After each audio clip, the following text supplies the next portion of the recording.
Yok indirme, görünüyor. Paraları sayıyor.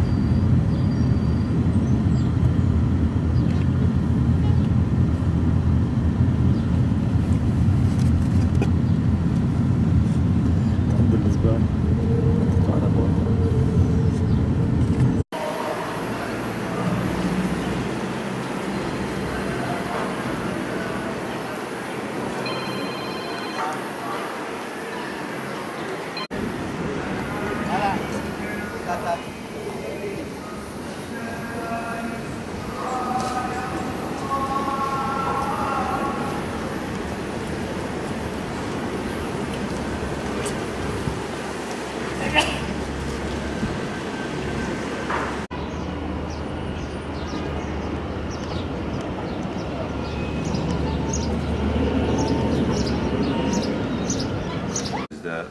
Yani ışıklarda arabayla giderken, gerçekten çoğumuz sokaklar yürürken, hatta evlere bile gidiyorlar.